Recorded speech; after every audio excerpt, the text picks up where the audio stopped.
Good afternoon, everybody, and thank you for joining us today for the second in our day of webinars on preventing and managing infectious diseases at work.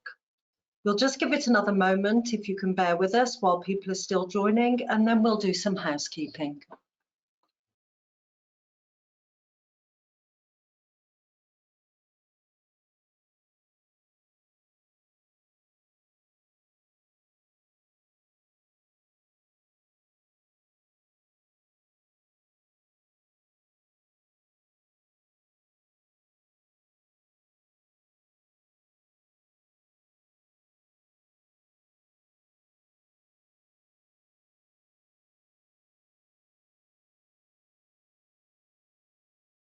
Okay, let's make a start. So this is a recorded webinar. It is listen only, but we do want it to be interactive. So please do submit questions as we go through today by the Q&A function. Please don't wait until the end. We'll answer questions throughout as it is appropriate. You can also use the Q&A function to let us know about any technical difficulties, and our support team will be there to help you. The slides will be sent out when you complete the survey that you'll be sent after this webinar, and we will also make the recording available to everybody. So, without further ado, let me introduce you to your panel today.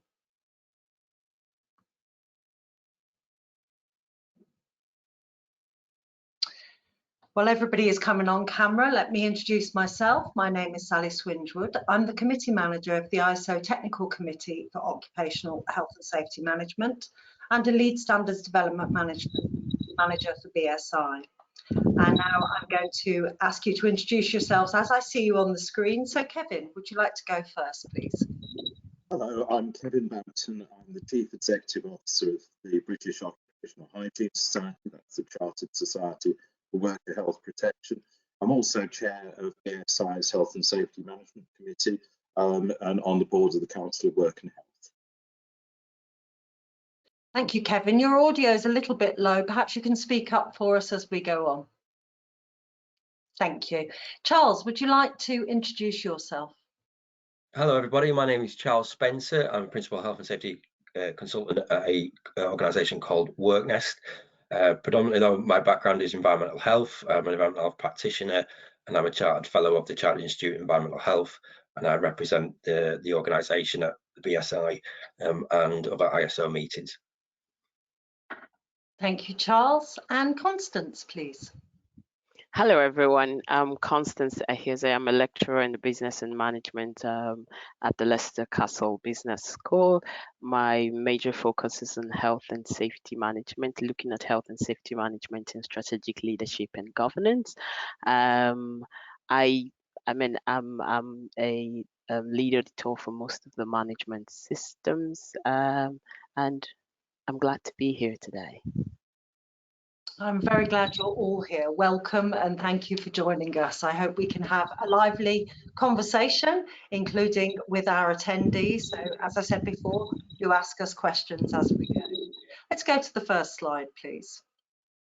I want to start with a general discussion on why organisations need to manage infectious diseases all the time and not just in a pandemic.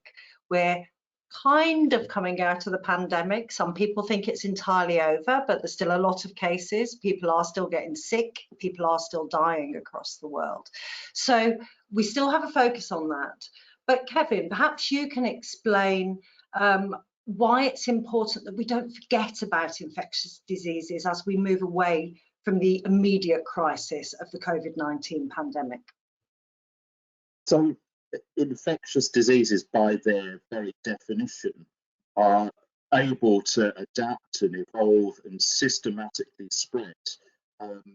What the pandemic has really reinforced is that those organisations that have in place adequate management standards, that were well organised, and particularly safety critical industries were very good at this. The organisations that were prepared to mobilise their management systems effectively to prevent infections were able to suppress the passage of infection within the workplace.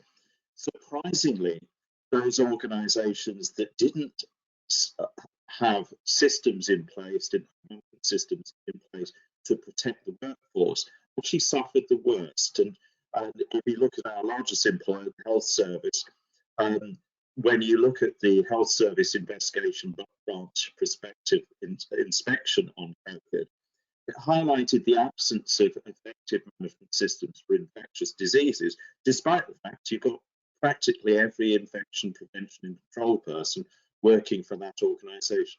So this is a management challenge rather than simply a technical knowledge and scientific challenge. So that's the first element. The second element is that we are constantly at risk of dealing with infectious diseases. So the threat of Legionella is only going to increase as climate change is on the rise, but also as we reduce the temperature of our water supplies to save energy as part of this sort of low carbon economy. So there are a number of endemic reasons why we need to be in control of infectious diseases, as well as the preparedness for the grand pandemics that are likely to continue to sweep us one way or another. Thanks, Kevin. And Charles, if I can bring you in now as an environmental health specialist, I think you're very aware of the range of infectious diseases that Kevin's just begun to touch on. Perhaps you can say more about that.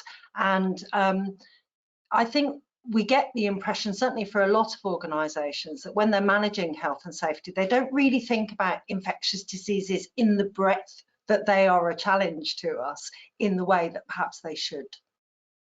That's right, and I think one of the benefits of the role that I do with WorkNest is that I'm privy to visit lots of different sectors and lots of different organisations, and I get to experience and see how certain hazards have been managed in that working environment. With that said, one of the sort of common ones that I go to is schools, and infection control within schools has always been well managed, I would argue. They work a lot with the Health Protection Agency in the UK.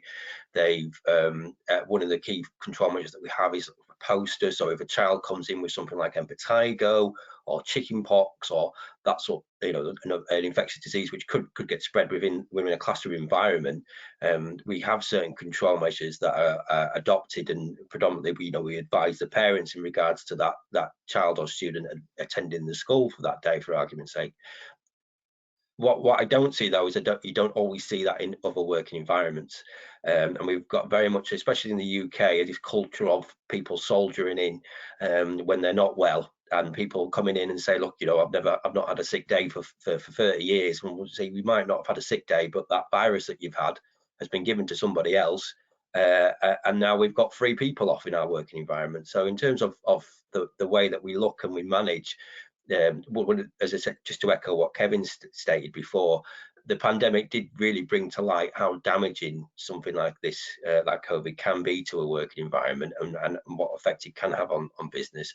And predominantly, the more that we're prepared, and the more systems that we have in place, and the more awareness that we have, and the more that we can work with our actual workforce, the more we're able to adapt, and ultimately being able to continue. And for in terms of the risk to the business or organisation is completely minimised. Thanks, Charles. And I think you're leading us very nicely to Constance, who really does come from a business perspective. Constance, do you want to say a little bit more about the kind of disruption that can happen when infectious disease isn't controlled well, and the benefits of putting those systems in place for businesses? Okay, yeah. I mean, if we look at, let's take for instance, we all can clearly see firsthand the effects of COVID-19. Really, I mean, from where I stand as a lecturer, I can tell you, and from research, I mean, on the average, students globally are like 8 months behind where they would have been before the COVID-19 pandemic. One thing we know is that the impact across industries, across organizations, actually vary a lot, widely, and then here in the universities. Research also shows that we estimate that by 2040, unfinished learning related to COVID-19 could actually translate to about $1.6 trillion to the global economy. Right. So we can see firsthand how much not controlling or not preventing infectious diseases can actually the damage it can cause. You know, if we want to take it across board, we'll see we've got the impact on employees when we talk about business disruption. From the business disruption point of view, we can talk about the impact on employees generally. Many such outbreaks like COVID-19 is likely, you can see that even after it, can we say now that we have fought COVID-19? Yes, we count our losses, but now we see that it's not just ended. They would rather just tail off than stop. So, you know, we hear terms like long COVID. You know, you see that things like this will stop workers who have recovered. Excuse me, sorry. Okay, it would stop, I mean, workers who have recovered, but they still have residual symptoms or even functional losses. We've lost employees. Some have not been able to come back to work. Some are still trying to get back to work. Some are left with weakened immune systems and all of that. And then we also look at the impact on the supply chain. All over infectious diseases, once it happens, it could disrupt the supply chain. It could disrupt complex international supplies, even locally. And then also talk about the impact on customers. Right. What we're just trying to drive home here is when we talk about business disruption, it cuts across. It cuts across from employees. It cuts across the supply chain. It cuts across the impact on customers as well. A lot of customers, I mean, the impact has been left on morbidity, on mortality of customers, and it could negatively affect a company's performance, because at the end of the day, when you're losing, when the infection hits, it takes away a number of your customers as well, you know, and it brings you back. What I think we should all do as an organization mostly is, if we look at a business disruption point of view from infection diseases, we want to go back to the table. We want to re-strategize. We want to ensure what are the controls that we can put in place. How can we develop our infection disease management and all of that? These are things that we actually want to look at in the long run and see how best we can curb it, nip it in the bud, rather than let it spread in the workplace. Yeah. Thanks, Constance. And let's expand a little bit now. We've talked a lot about COVID. Charles mentioned measles, Kevin mentioned Legionella. Why is it so important at this moment to widen our focus from just COVID-19 and look at infectious disease management more broadly? What kind of problems does having a focus that is too narrow, because we're still thinking about COVID all the time, what's the problem with that, Charles? Can we go on to the next slide, please, David?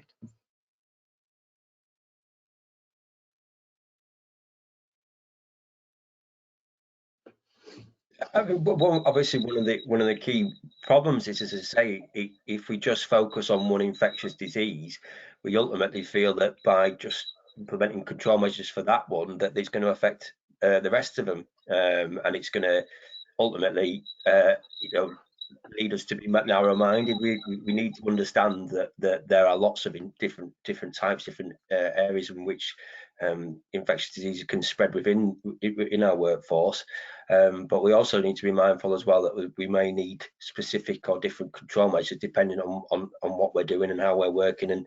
And predominantly, going back to what you were saying as well, in terms of how it's brought alight, well, it's something that we've all been prepared for, and we've been a bit mindful of, especially on the committee that we worked, and obviously when we were putting the documentation. But like with a lot of things, if a serious event happens, and people, the broader public are made aware of that hazard and the risks that lie there, and with that said, we could almost argue that we've piggybacked on the back of it and sort of got used it as a springboard to get our message across that ultimately we do need to tackle this, and it's something that we can be mindful of. and something that we can add to and make working environments a lot safer. Yeah, thank you, Charles. I think the graphic on the screen now is, well, could be quite a wake-up call for some organisations.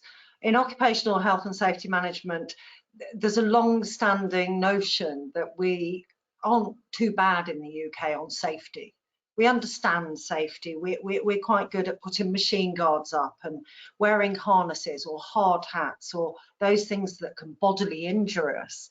But if you look at these stats, that 13,000 deaths were caused by ill health caused by work in 2020, 2021. And yes, some of those are going to be COVID-related deaths where people have contracted an illness in the workplace.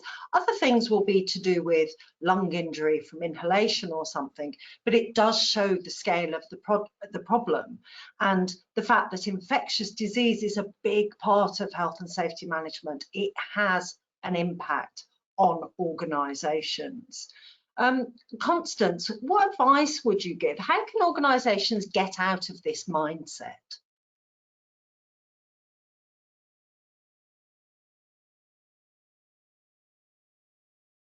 Yeah. Okay. Yeah. Thanks, Sally. I mean, the COVID-19 crisis is obviously unique, and one thing we're sure is that the future is unpredictable. Right.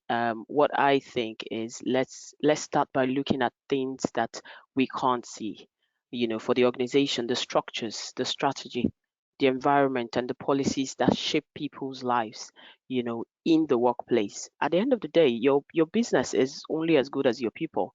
And the way that you support them, the way that you manage the health and safety of these people, it needs to be the primary focus right now. Otherwise it could most likely lead to brand damaging consequences as a direct result. So I think that for organizations, we need to step out of the focus on just COVID-19.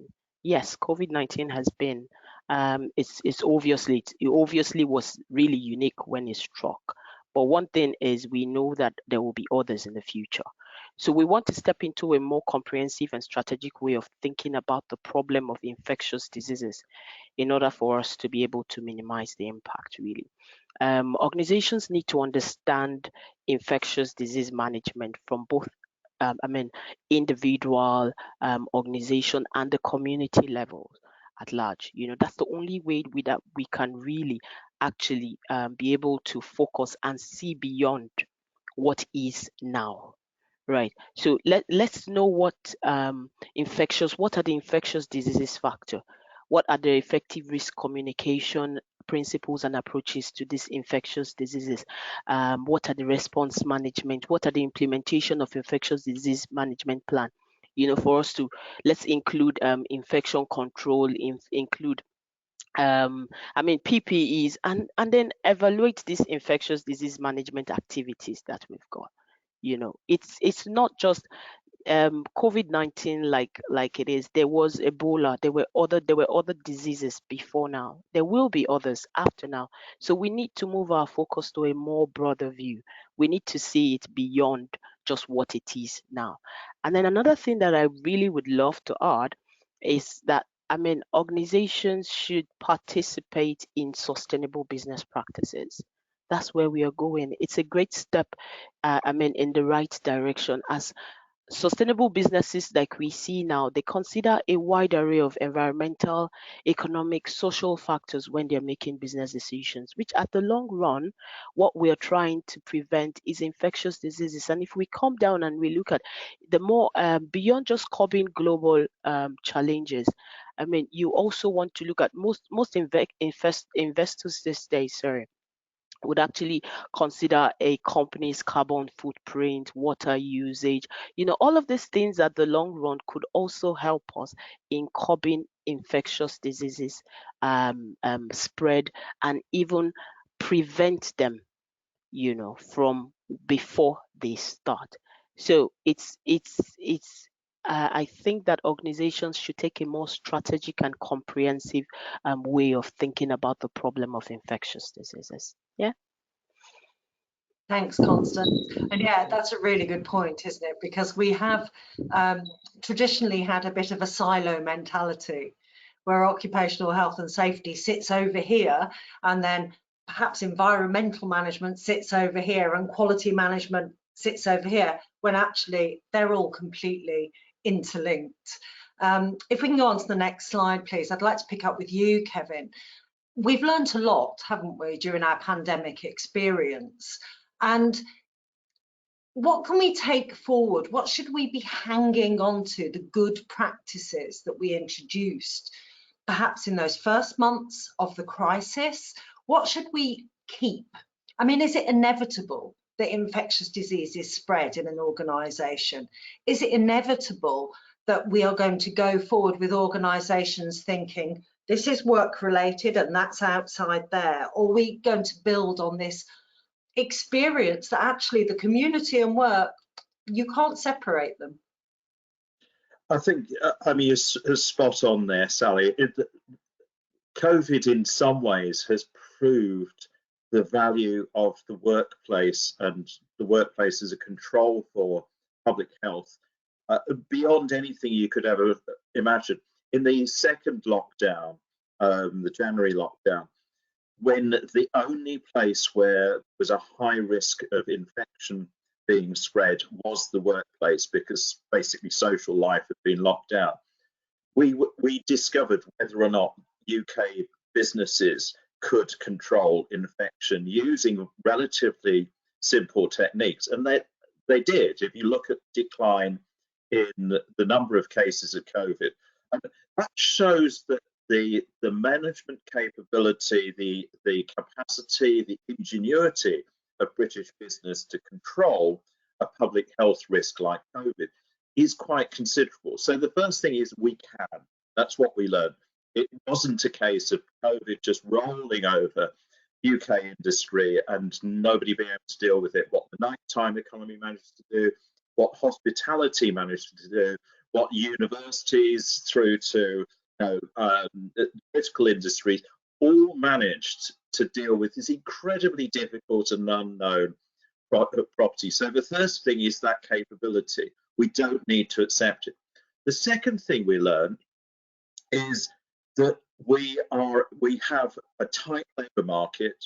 We have a workforce where we rely upon the skills of not just incredibly able, fit people turning up to work. We encourage inclusion, diversity, and there is vulnerability within our workforce, and we need to protect everybody. And the protection of everybody means that the threshold that we used to look at in terms of what is a business continuity threat in terms of infectious diseases drops considerably. You stop saying, well, okay, an infectious disease is something that's going to wipe out 50% of a shift. And you start thinking, well, actually, we don't want to have diseases in the workplace that are going to take out talent and capability, which might be actually more vulnerable. So that's the second thing. And the third thing I think that we learn is that people spend millions, if not billions, on refining process and machinery to get a little bit more efficiency, a little bit more effectiveness. Yet we will tolerate seasonal flu, which predictably will knock out a proportion of our capacity on a regular basis. We will tolerate sniffles and things like that, which are reducing the capacity of the workplace and also reducing the morale of workplace. When you've got people who are off ill, then that puts a stress on other people. It also puts stress on the people who are ill.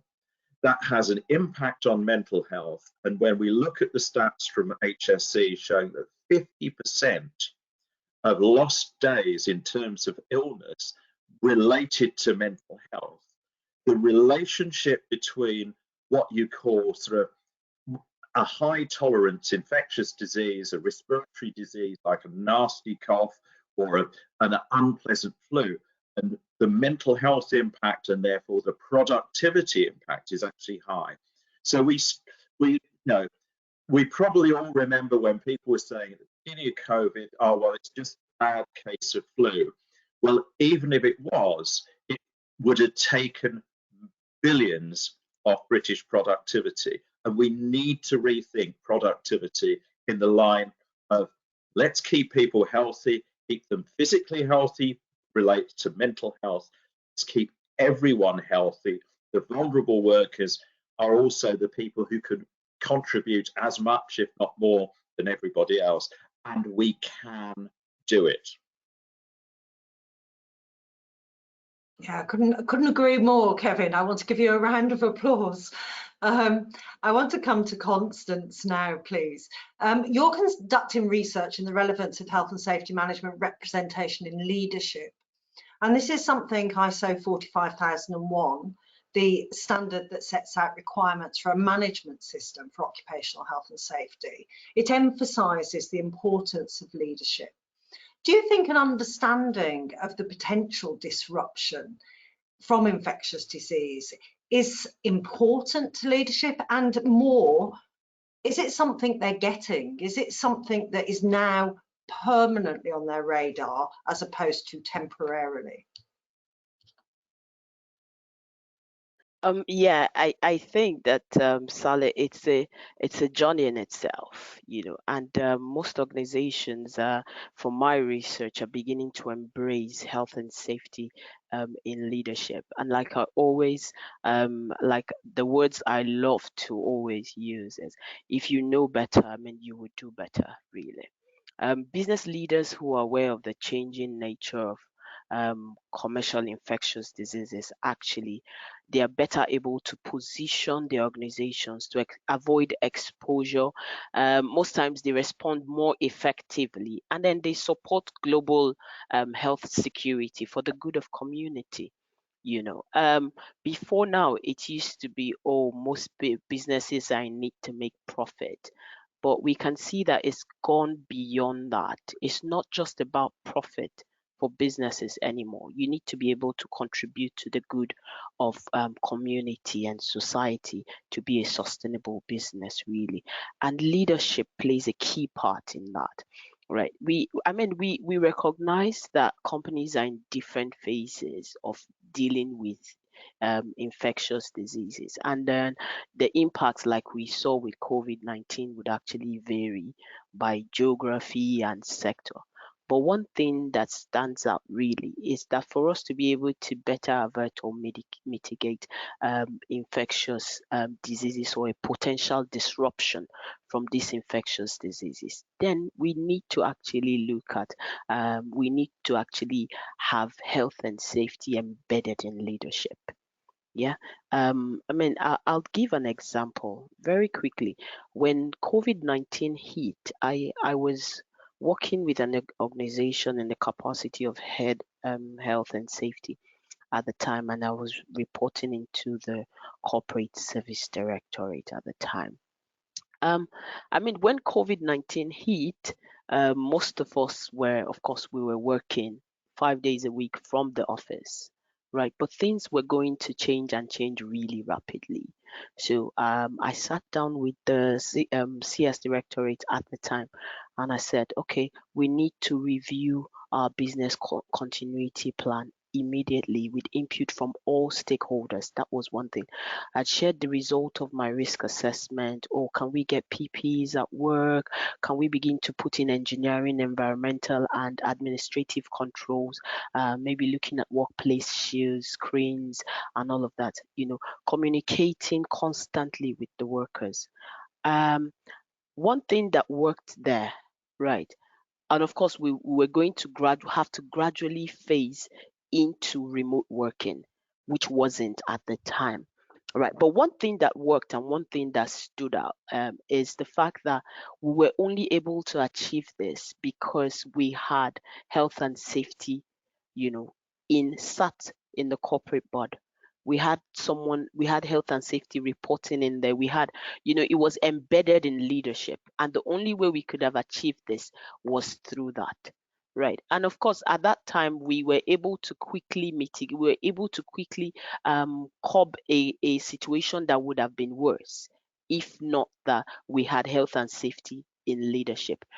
Of course, most organizations would have seen it as a burden, but we understood that in risk management, you have what we call the regulatory burden, and putting in all of these controls at that time, even though it was going to come with a cost, but we knew it was important for us to do that. But on the flip side, we had organizations that thought, you know what, no, not now. We can't do this at this time. We would rather do this. Let's see how best we can work with what we have, not considering the safety of the workforce primarily at that time. And all of this may also be attributed to the fact that they did not have health and safety embedded in leadership. So yes, organizations are fast embracing it because the world is moving and moving rapidly. The business world is moving really rapidly. And one of the key ways to stand out now is to, embed health and safety. So rather than instead of having decisions trickle down to health and safety, you would best want to have health and safety at the center of your decision making. Thank you. Thank you, Constance. We're getting some questions coming through. So Charles, you're up. Listen keenly. There's a good question here, very timely question. Does the panel think that businesses might hold off from doing much more on managing infectious diseases in the UK, thinking that many regulations might be removed at the end of next year? So why invest time, money and effort now? So we've heard from Constance a good thing, that health and safety is increasingly being, put at the heart of leadership, but is that going to change? What I'll do is I'll answer that question with an example, if that's okay. With my role, I work with clients, and one of the key things everyone always says is that a legal requirement. Is that legally needed? And predominantly, obviously, one of the key control measures that were brought in with our COVID regs and sort of the guidance that was out there was screens.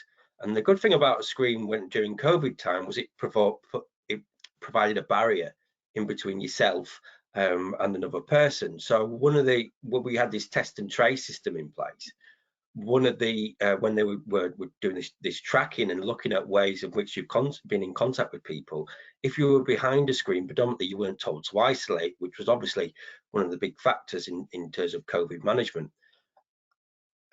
But now, obviously, with the legislation removed, people obviously contact us and say, look, should we keep screens in place? We've got a receptionist, they've got a screen between them and the customer, and they say, we don't legally need to have that. And I always say, well, what benefits does it provide? I say, well, by having a screen there in front of the two people, you're able to perform the same work task, but we've now got a level of protection whereby if somebody does come in with a cold, a virus or a flu, for argument's sake, then ultimately that barrier is there and it's protecting them. So even though it doesn't say that, no one's telling us to put that in place, is that a worthy thing? Is that going to save us money in the long run? Is that going to provide a barrier there by a person working on reception? Are they going to be protected from these hundreds of people that they're coming into contact with, day in, day out? And predominantly that's my answer, really, is the fact of what benefits are they providing. If we've got a sanitizer station that's still up and people are still regularly cleaning their hands, are we helping to manage the infectious diseases that are caught by hand-to-hand contact or by touching a surface? Well, yeah. If we're encouraging our workers to clean their work desks, if they're hot desking for argument's sake, or if they're going into using the same equipment, or they're working at a set area, predominantly if we've got cleaning materials there, we've got wipes, we've got ways and means to kill viruses, then ultimately we're helping to prevent the spread. So I think we ideally what we need to do is we need to look at what benefits there are to keeping certain control measures in place, and we need to get away with sometimes of looking at if something legally required and actually think, well, actually this is actually going to benefit the organisation in the long run, and it's going to keep people safer, and predominantly that should really be our key focus. So yeah, I'm going to come to you, Kevin, definitely. So more of a focus on, it doesn't have to be a legal requirement. Let's use some common sense about this. that actually it is bringing you a benefit, and you've already spent the money. So why would you remove it all now? Kevin, do come in. Yes, well, with my background in law, I'm always amused by these questions. So if the EU regulations sort of roll back in any area of health and safety, those regulations give detail. What they give a degree of certainty and predictability. The underpinning duty, which sits in the Health and Safety at Work Act, that's not going anywhere at all. So you're still going to have a Section 3 duty, but you won't know exactly how to comply with it, what the level of compliance that the regulator is going to bring in. So unless that you could remove the regulations, it'd be a foolish organisation that then said, well, the regulations are not there, therefore we don't have a duty. You'll still have the overriding duty, even if you didn't have the overriding duty. And one of the things that people forget is that Health and Safety at Work Act is a piece of criminal regulation. It's there for bad people doing bad things, but you've still got the entirety of civil law. And if you go to work and you catch an infection and it was foreseeable that you were going to, that if there wasn't any protection, you were going to get it, and you get ill, you can sue your employer. You can you can go through the ordinary courts or the tribunals.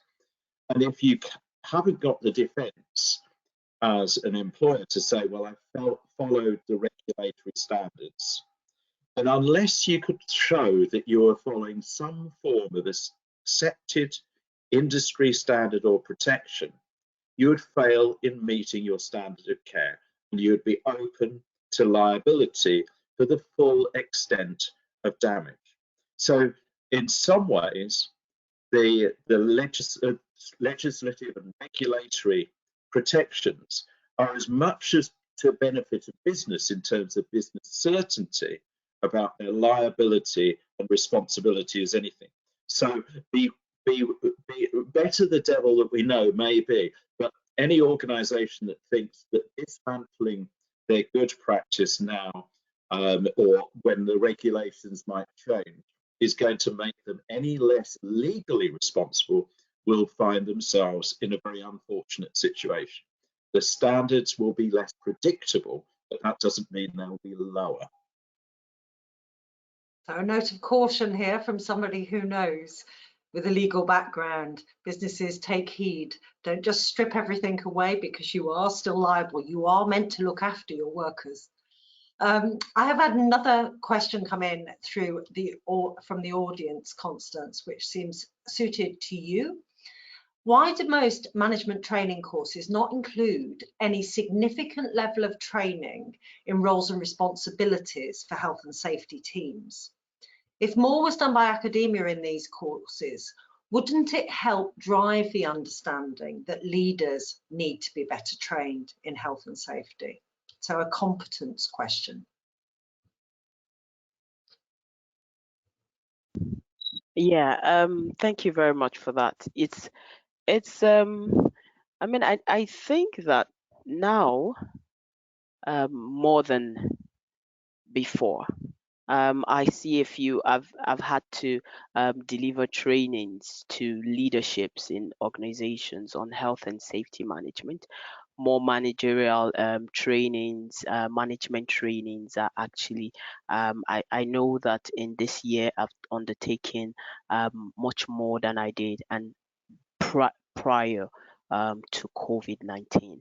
It's very important that managers and leadership, top management actually have a better understanding of health and safety management. And that's the only way that we are able to actually effectively manage the health and safety in the workplace, right? We always say that, I mean, safety is everyone's responsibility, yes.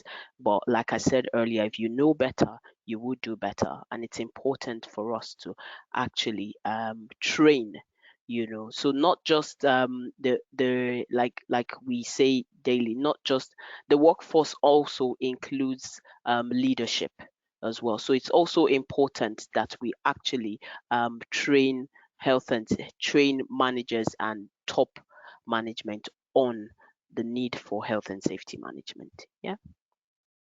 And did you say, Constance, that people are beginning to do this? Are you seeing it happen more often? Yes, I am actually seeing it. I mean, especially now after the pandemic, if I would use those terms, we're seeing an increase, in a request for health and safety trainings. And then even in social care, we can see more trainings for infection prevention and control as well.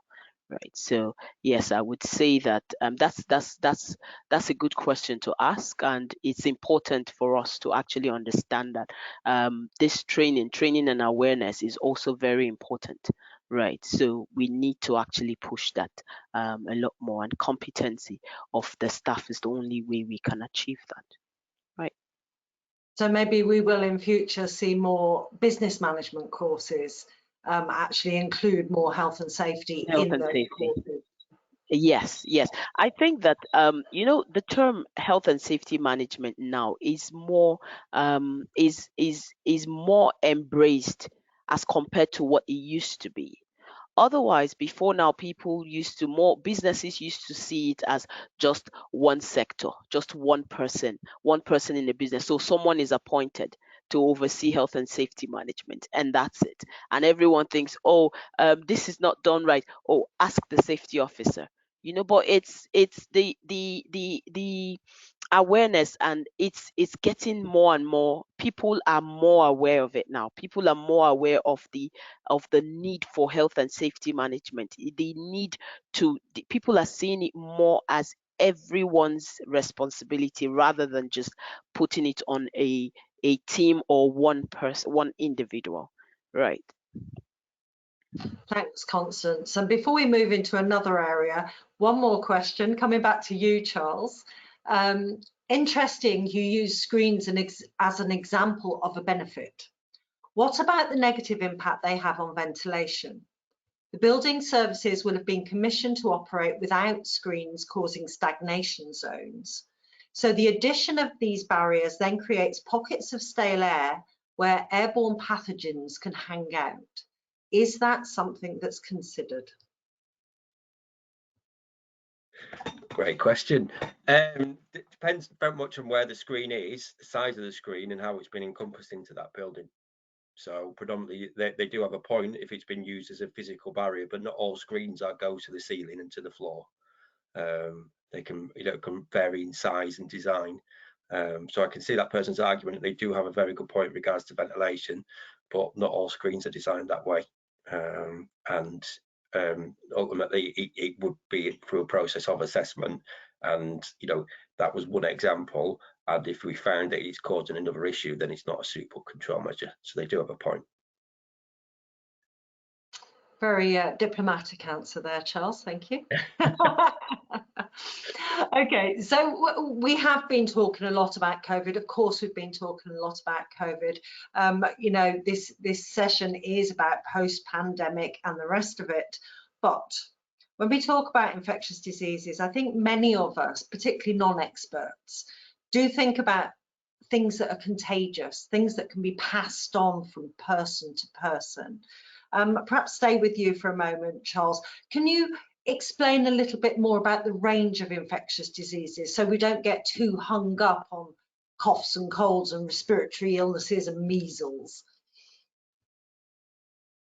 Yeah, I mean, obviously, we looked at, as part of the development of the standard as well, a range of ways that they can be spread within a workforce, and we have multiple examples of, like Kevin touched on before. Another example would be Legionella. We've got obviously people coming into contact with biological agents. We've got people who might have to handle needles as part of their job role, or bloodborne viruses, or the list is endless. And as we learned with COVID, we don't know the full extent of all of them, and predominantly we're learning all the time. So we need to be adaptable, to say the least. Yeah, thanks, Kevin, and thanks, Charles. And Kevin, perhaps you can say a little bit more about what our attendees today need to think about in terms of infrastructure, the physical environment that people work in for these non-contagious diseases we need to manage. Yes, and I think it's a bit like that question about screens. Each workplace is unique. And I think one of the things that we do struggle with is that quite often within workplaces, we focus on the obvious hazard rather than looking at the working environment. And bear in mind, the working environment is the only wholly human created and human controlled environment. We build our workplaces. Okay, if you're a sheep farmer out in the fells, there's not a lot of building. You're still building, you're still keeping the environment. So we do need to think about the range of things. So once upon a time, the threat that came from metalworking fluids came from the fact that there were some pretty nasty things like boron in there that would give you cancer. Now the threat comes from microorganisms that grow within those metalworking fluids if you don't manage them properly. We have that tragic case of a little child dying from fungal exposure. And fungus is still a major cause of illness, particularly within the agriculture sector. As we struggle with ventilation, with conservation of heat and energy, with those things, then fungal infections and microorganisms are also things that we need to be thinking about. We need to be thinking about the heat, constant condensation, and general ventilation situation. And these are things that can happen anywhere. That this is, you can have fungal problems, you can have bad air, you can have difficulties in any environment. It's not specific to industry. Certain industries are very vulnerable to it. If you're working within certain types of food and drinks processing, there'll be a higher awareness of it and a higher risk, but that doesn't mean it's the only place. So if we think about the workplace as an environment where you have air, you have water, you have people eating food, you have surfaces to touch, and you actually look at how you're managing that environment, you are better placed to have a strategy to manage infectious diseases. If you simply think about the problem as being, if a person comes into the environment and they are carrying a disease, that is the thing you need to control. You may be missing out on some of the things that are likely to be the bigger challenges to low level but highly impactful health risk in the future. Yeah, thank you, Kevin. And it's interesting, isn't it? Because that difference between fixed workplaces, and of course we don't all have fixed workplaces anymore, but managing those environmental risks of infection and the community spread of contagious diseases. And then if we go a step beyond that, I want to come to Constance. Lots of people travel for work all over the world every day. So we may well have organisations who are doing well with their infectious disease control in the environment they know, in the environment they can control. But what can organisations do to protect workers and other people when people are travelling from place to place? I mean, you mentioned Ebola previously. Now, we've had cases of Ebola in the UK, but not an outbreak. But in other parts of the world, there are serious outbreaks and it is a serious issue. What advice would you give to organisations with mobile staff? Yeah, okay. I mean, if we were to look at the clause 7 of the ISO 45001 actually covers support elements of the occupational health and safety system, and this includes communication, staff awareness, documentation, resources, all of that. I'm just saying, let's summarize this. Organizations should actually provide safe tools and equipment and necessary resources for employees. So whether you have a set out workplace, I mean, a desk where you are seated, an office space, or you're working from home, or you're having to travel all over. I mean, we have those that we term agency workers or whatever this is. But the most important things that I think that organizations can actually do and put in place would be to ensure staff trainings at regular intervals, because I mean, new infections would come up, old infections will still remain. But one thing is, staff need to be made aware, they need to be trained on the infectious diseases control, ways we can prevent or even mitigation, because they're not, I mean, you will not always be there where they are. But one thing is for sure, if they've been equipped with the right tools, if they've been equipped with the right information, the right training and awareness, they most likely will do right, and hopefully stick by what they were trained on wherever it is that they work from. So this I mean, if we have workers traveling all around, and eventually at some point they all need to gather in the same space, in the same place, if there were if there were infections from wherever it is that they've been, it's most likely that we might bring it back to where everyone has just gathered. So you want to actually train these people, the staff. You want to actually ensure that they get the right information to be able to actually stay safe, right?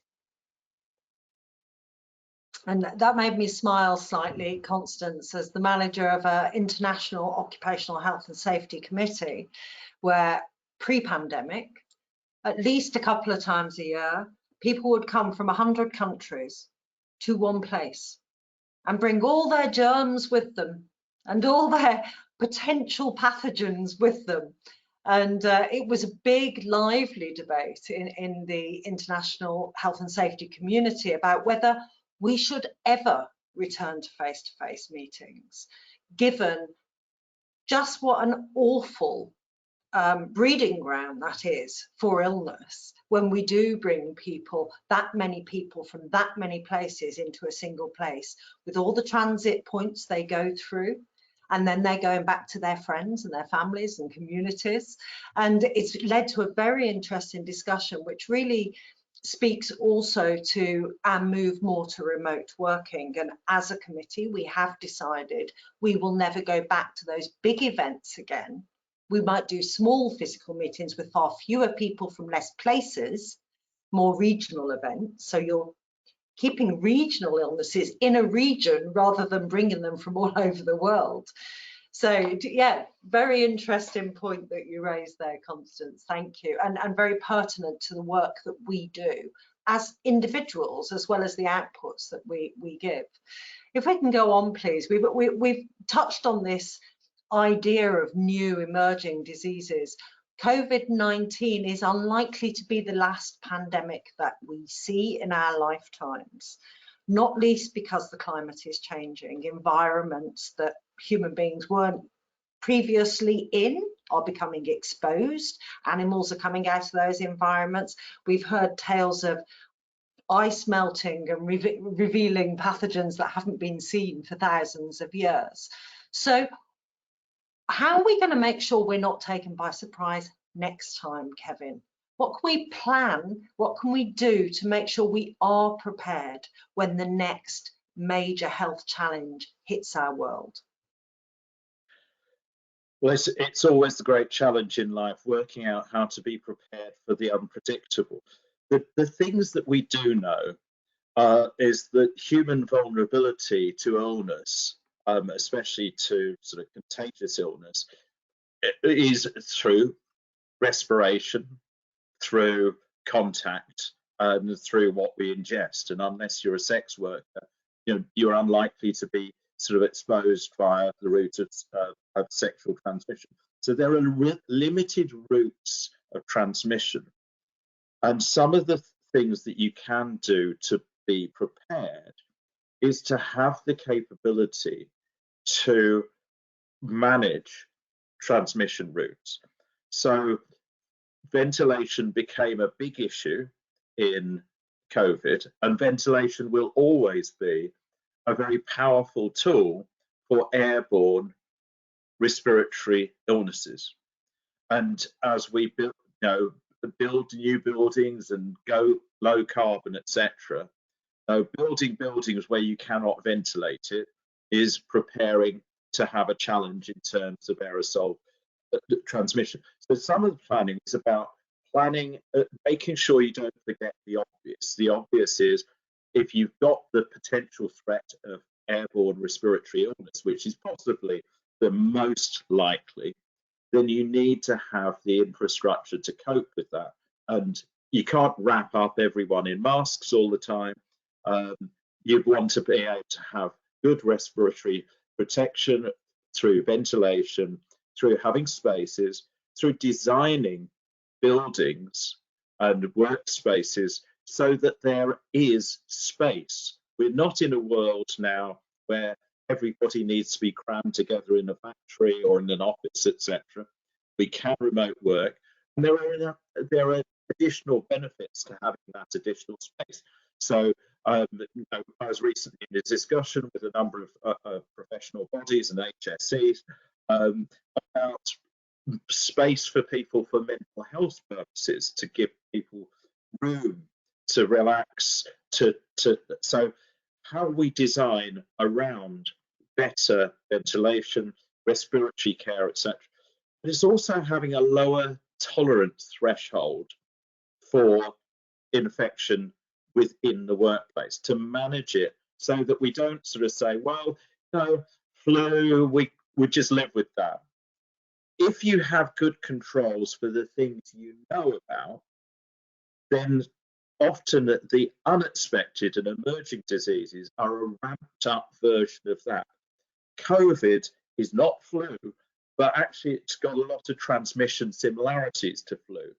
If you can control respiratory diseases in the workplace normally, and you have people who understand the risk, then, and you've got management practices, you send people home and people know not to spread it, then you can actually more effectively manage when a worse variant of that happens. So part of planning is not actually switching all of this stuff off.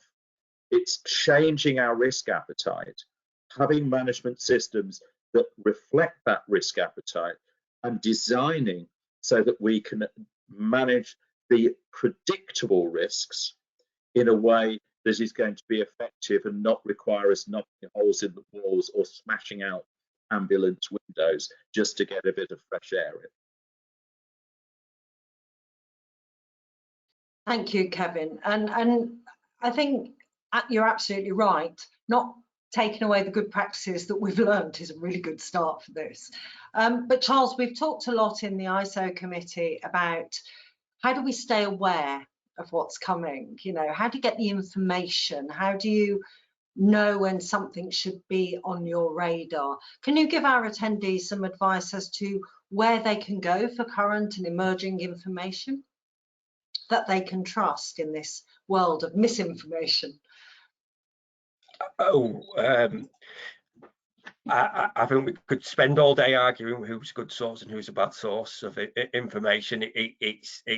I mean, predominantly the one place I've always used is WHO, the World Health Organization, but it is always down to a bit of a prediction, and we're not always mindful or know. I mean, I can't remember them starting to bring in control measures back for SARS back in 2012, I think it was. You know, things like bird flu, avian flu, these sorts of things are all going on at the minute, and predominantly they're not affecting all working environments, but they are affecting places like agriculture. So predominantly, it's very much a case of working with your regulator, be mindful of what they're communicating, but also as well be in touch with other professional organisations. Predominantly one of the ones that I use quite regularly during the COVID pandemic was the Royal Society of Gynecology, and for in terms of help regarding pregnant workers. They were predominantly a good source. Ask Me UK, for argument's sake, were another good source for managing asthmatics in the workplace and how COVID affected them. So predominantly it's working with the relevant professional body, and also just speaking to people as well. There's no reason why we can't contact them. In organisations, we seem to just think there's a website, there's telephone numbers. Speak to these people, make them aware of the problems, and see, and also other forums as well. So pick up on that sort of information. But predominantly, if something is a major risk, you would like to think that it gets picked up by national news. It's just trying to sieve and decipher on what's of value. And going back to what Kevin says, we're not going to plan for everything, but if we can put some robust controls in place, then predominantly we can adapt accordingly if something new emerges. Thank you, Kevin. And you're beginning to touch on some of the other questions that we've got in here, which, perhaps we can just explore briefly before we start to talk about the standards that can help people. Otherwise, we're going to run out of time, which is what always happens when we get chatting on this subject. But we've mentioned good ventilation. Are there other basic hygiene practices that should just become part of business as usual to help manage infectious disease? Just very briefly, please, whoever wants to jump in. I just add that in terms of, we look a lot when we're managing safety about this term culture and the way that we behave. And what became with COVID was the fact that we now had a very conscious culture of this hazard, and predominantly hand washing is just, it's the bread and butter. But if we do it right and we do it properly, it's highly effective. Someone made a joke on I'm a Celebrity the other day about happy birthday twice, about washing your hands, and that's predominantly what we want. We want people to wash their hands properly because we want the infection to be removed from there, and we don't want it spreading throughout the workplace. So for me, that's for most of the advice that people who are a lot more smarter and qualified than me, that advice comes from them as well. It's always hand washing predominantly the main point of call. And as well, using cleaning chemicals, but using cleaning chemicals properly and ensuring that we get adequate contact time, and applying them to commonly used areas is another highly effective control measure. I've touched on screens as well, and we've also talked about ventilation as well. One thing I've been mindful of ventilation is that one of the things it did do was it was a conflict of interest at times, and it could potentially become an issue in regards to other control measures. For example, a fire door being propped open, predominantly is that creating another hazard in itself. So when we do look at implementing certain control measures, it's also key to ensure that there's not a knock-on effect, so to speak, and that we're properly assessing and we're looking at proportion and proportionality, and looking at the actual, the risk involved, and predominantly that those control measures are going to be appropriate. It's almost like we planned this, Charles. Let's talk about some standards. It's a very neat segue into the work we've been doing on the new guidance standard, ISO 45006. If we can move the slide on, please. But also in the guidance that the ISO committee prepared on safe working during the COVID pandemic. Very strong emphasis on don't create new health and safety hazards, or at least be aware of new health and safety hazards that you're introducing by putting controls in for the infectious disease you're trying to manage. It's a really important part of this, isn't it? That we absolutely must make sure we don't lose the need to wear PPE, for example, for inhalation of dust, because everybody's wearing masks to stop respiratory illnesses being spread. It doesn't mean that the dust problem has gone away, so that we need to remember that and make sure those controls aren't taken away in one swipe to fix another problem. So we've got ISO 45006, which we're going to delve into, and one of our panelists has reminded me, which we were going to come to later, there is also ISO 41017, long number, but the title is Facilities Management, Guidance and Emergency Preparedness for Managing in an epidemic. And these are standards that have very much been developed with liaison. They are there to cover all aspects of this landscape. And both 45006 and 41017 are out for public comment at the moment. You are able to read them on the BSI website, and there are links that are on the last slide that you'll be able to click so that you can go and read them and put your comments in. Please do. You know, if there's any comments you want to make, if we can improve these standards before they're published, let's hear from you. We need to hear from as many voices in as many areas as possible, so we really do cover everything. But let's talk about 45006. It's developed from the 45005 standard, but that was a COVID standard, and this is covering everything. So if we can go on to the next slide, please.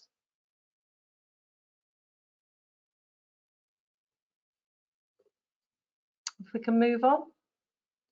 So ISO 45006, which has been developed from ISO 45005, which was COVID focused. This new document is going to focus not only on those illnesses that present a severe risk to health or death, but also those that have a lower risk to health that Kevin was mentioning earlier. They may be a lower health risk, but they can have a really significant impact on your business. So we are talking everything from a new emergent pandemic illness to coughs, colds, food poisoning, that kind of thing that can happen that we sometimes take for granted. So this document is really trying to look at not just the human cost of infectious disease in our workplaces, but also the business disruption cost that we mentioned earlier. And if we can go on to the next slide, please. I want us to talk a little bit about the hierarchy of controls. It's something Constance mentioned earlier. She mentioned some of the different controls that are in this hierarchy. And it's been quite a contentious issue, hasn't it, Charles, in the development of 45006 and how we deal with it. Can you tell very briefly our attendees how the hierarchy is usually used and how it's slightly different when it comes to infectious diseases? I think obviously just taking a quick step back was the fact it was an international committee meeting, and there predominantly was lots of people from around the world comment on this, and there was a lot of subtle differences, I would say, in terms of how it was understood, and there were times where we did disagree on applying it. Predominantly, the top of the hierarchy is always elimination. We know that to be the most effective form. If the hazard's not there, then it's not going to cause us an issue. But when we're looking at an infectious disease, for argument's sake, is can we eliminate something that's endemic within a population? So predominantly when we were discussing this, that was one of the sort of key areas, was the fact of, you know, we've got Legionella. Are we actually going to be able to eliminate Legionella? We're going to be able to, eliminate something like impetigo, for argument's sake, in society? Well, the answer is no. But are we looking at the term elimination in terms of prevention? Is that we're actually going to look at preventing it within entering the working environment? So that was obviously one of the discussions that we had.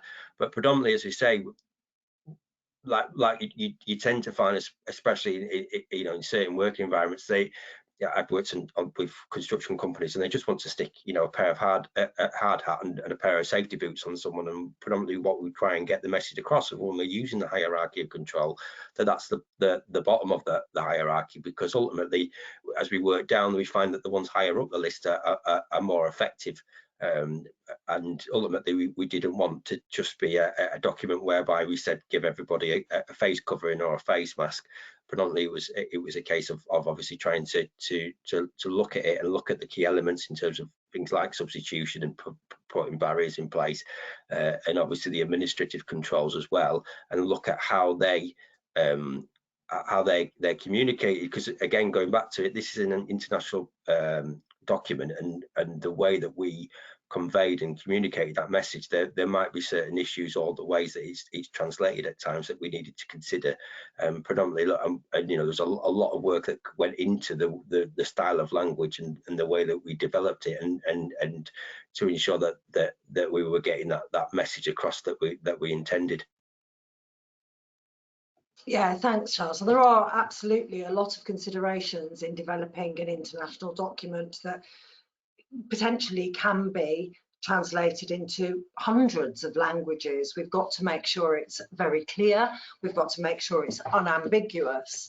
And one of the other things that we are trying very hard with this document is to make sure it's accessible to people who aren't experts, who aren't health and safety experts even, let alone infectious disease experts. So these are all things that we have to consider quite carefully when we use terms like the hierarchy of controls. So Constance, if I can come to you, what kind of things do you think organisations, people in organisations need to think about when they are implementing what we call the hierarchy of controls? Charles has said, you know, the first thing is always elimination, and sometimes you can't. Sometimes there is an infectious agent in the world that we can't just wipe out.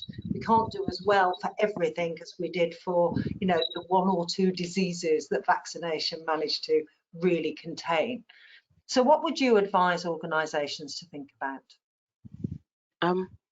Okay, yeah, thank you, Sally. I mean, when we talk about the hierarchy of control, just like Charles had said, the hierarchy of control usually is promoted as one of the best ways to actually control occupational hazards across. One good thing is across different levels of organizations. So from small organizations to really large organizations, we do believe that the hierarchy of control usually will work across most organizations. But I think, I mean, when it comes to infectious diseases, you know, especially when we talk about infection prevention and control, really, one thing that's most important, just like Charles had said earlier, elimination might not always work.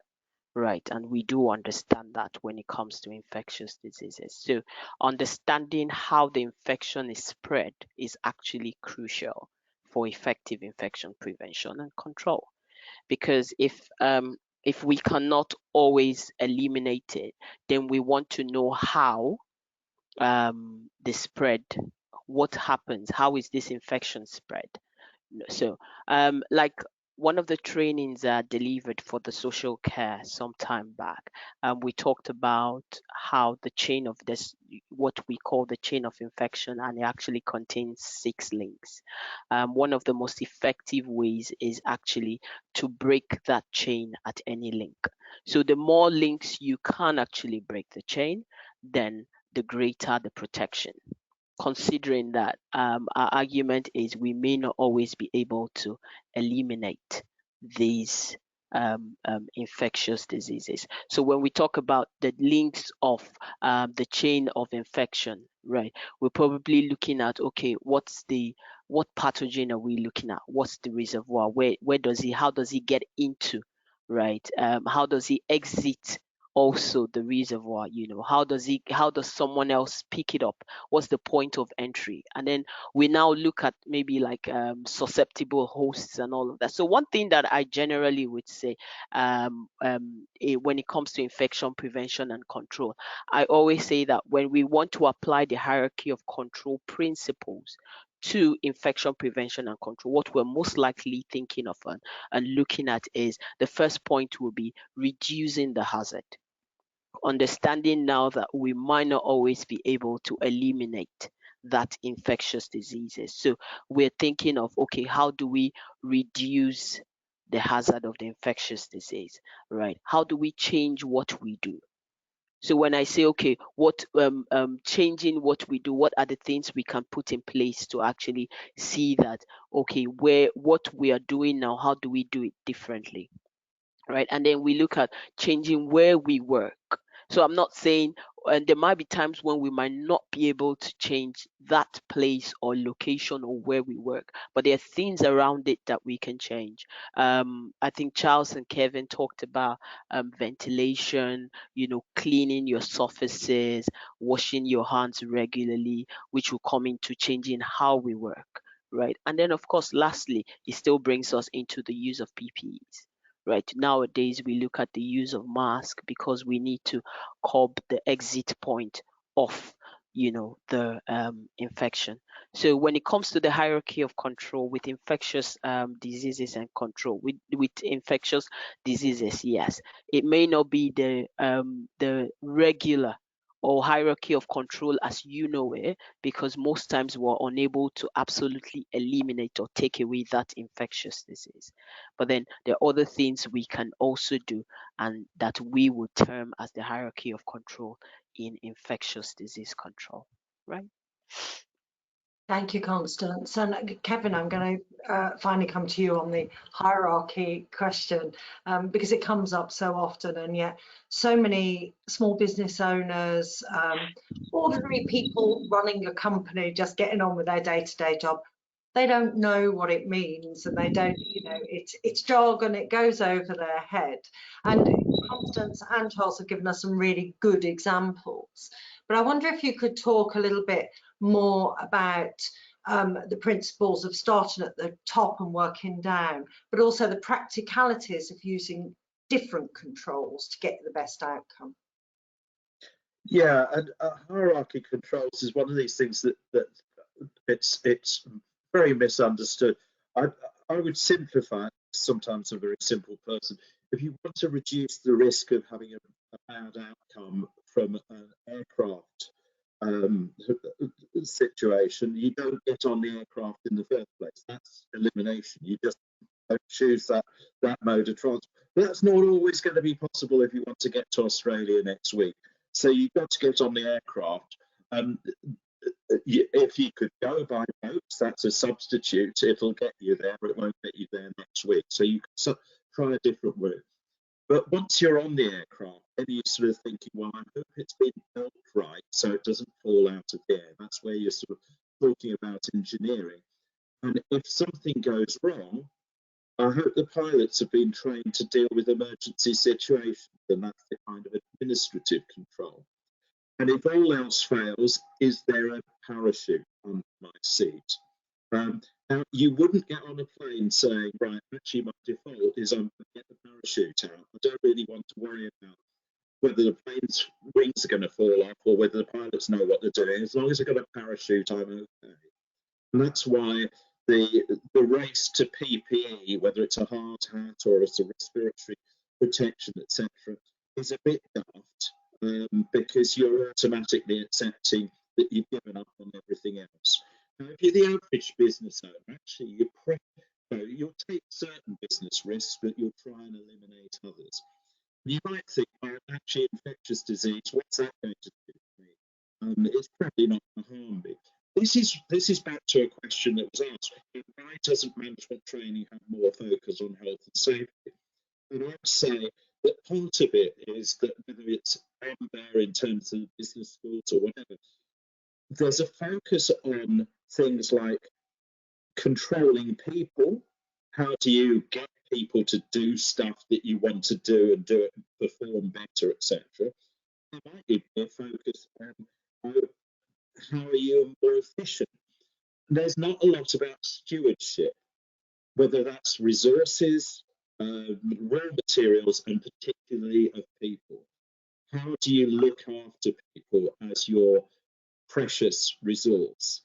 And as a starting point, one of the things about this standard in development is it looks at the mind and it looks at the body, because the relationship between infection and the social risk is there. And it looks at how do I look after my people, because my people are crucial to protection. And you start off with that, okay, can I eliminate the risk of infectious diseases? Well, some you can eliminate. In some circumstances, you can eliminate the risk of infectious diseases.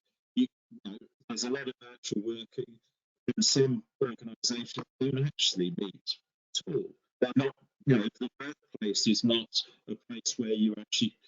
But more importantly, is the one thing that I think we always need to get back to in terms of the hierarchy of controls. It exists within skin. That's behavioural management. Yeah, standards are about setting the standards for behaviour, and the major risks in terms of infectious diseases and all other health things are around behaviour. Standards indicate what type of behaviours are going to get what type of outcomes, whether it is behaviours around implementing engineering controls or when you need to use PPE, etc.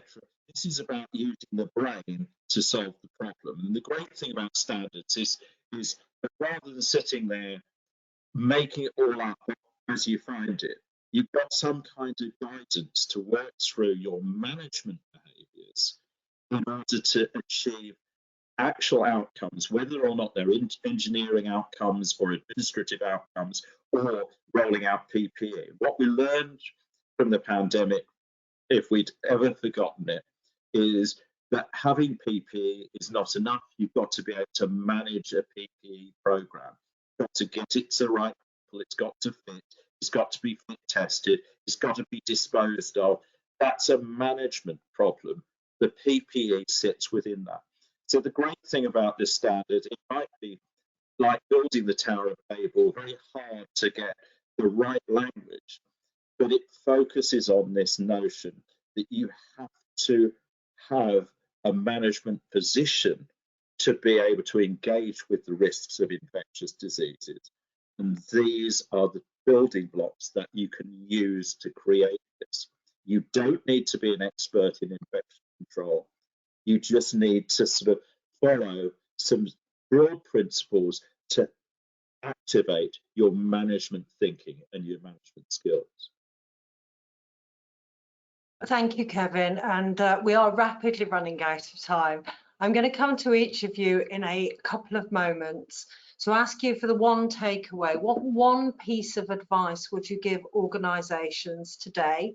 We are, apart from anything else, in the middle of flu season. There's plenty of infectious disease to be controlled just at this moment in the Northern Hemisphere. But before we go there, while you're thinking about it, if we go to the next slide, please. I just want to say a little bit more about the standard itself, about 45,006. Kevin's already touched on this, that this standard is saying this is a management issue. It's not necessarily all about the experts doing it. It's not a safety officer that Constance referred to earlier. It's everybody's responsibility, but leadership needs to take a position.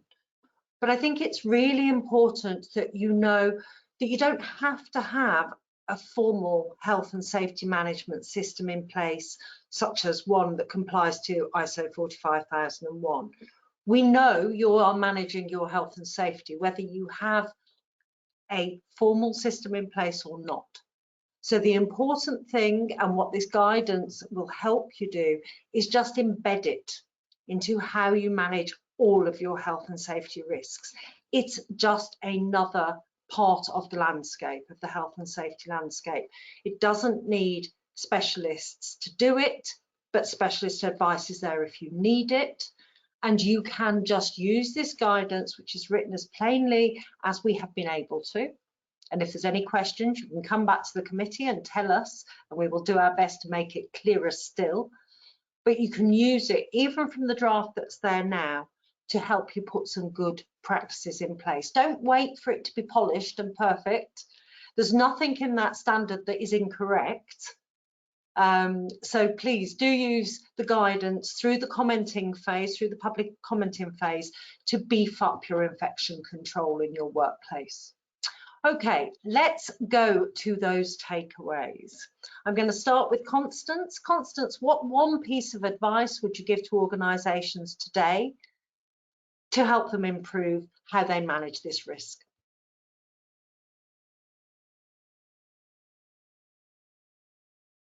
Yes, I mean, we can already see from if we take example the COVID-19, it's important for us to actually, for organizations to actually have plans in place.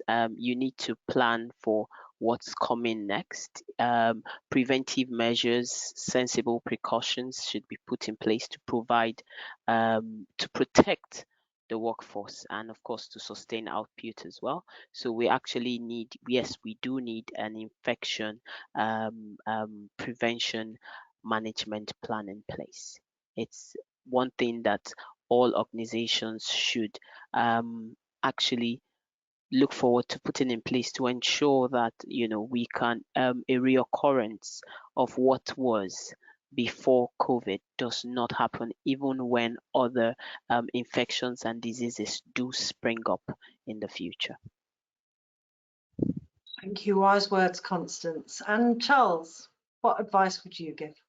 I was trying to think of something very concise and witty, but hopefully I haven't failed. But I would probably say do the basics well. Keep it simple, do the basics. They're highly effective. Wash your hands. Wash your I think hands. that was your advice earlier. We'll stick with that. Yeah. And Kevin, please. So your biggest vulnerability is going to be your staff. There's people that infection and ill health is the most likely thing that's going to affect them negatively.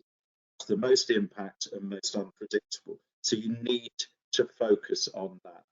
But if you want an immediate sense check, if there is any business out there that doesn't have a business continuity plan for seasonal flu, you're probably not thinking about this problem right. Because that's so obvious, it's going to happen. But if you can work with seasonal flu, you can work with practically any respiratory illness, and you're thinking the right way. Well, unfortunately, your audio went very funny there, Kevin, and I didn't get the punchline. Can you try that last bit again? If you can't deal with seasonal flu, you're not thinking right. Okay, well, that's told us. Let's deal with seasonal flu, right? So on the slide now is some information about the timeline for 45,006. As mentioned, it's available to read and comment on through the BSI website right now until January the 17th. And anyone, anywhere in the world can submit comments through their own national standards body if anybody's listening from outside of the UK. And just to let you know that every single comment submitted will be discussed. It will be taken seriously and it will help shape the final document. People like Charles will be there talking about your comments, so please put them in, keep him busy. He needs to be kept busy. And we are likely to publish around the middle of next year, perhaps a little bit later towards the autumn if we have a lot of comments and it takes us a long time to polish this document. And I think that is more or less all we have time for, but I would just like to say we are here to help. We are your community. Standards are written by people like you. So first of all, get involved. If you have any interest at all in occupational health and safety, whether you're new to it, whether it's just something you have to do along with 14 other jobs in your role because you work in a small business, whether you're a real expert in a particular area of health and safety, whether you work in agriculture or retail or sit in an office or you work in a factory, whatever you do, we need all of these voices to get these documents right. So please do get involved with us. Lockie, I see, has put the email address in the chat as well as on the slide. So we are really pushing here to get more people involved. And do go and have a look at both of those standards. Have a look at the facility management one as well. They're both really, really pertinent to this area of work. And together, they'll give you a really good package of measures to make sure that next time a pandemic is declared by the WHO, you'll go, okay, we're ready and we can carry on working. So all that remains is to say thank you. Thank you, Kevin.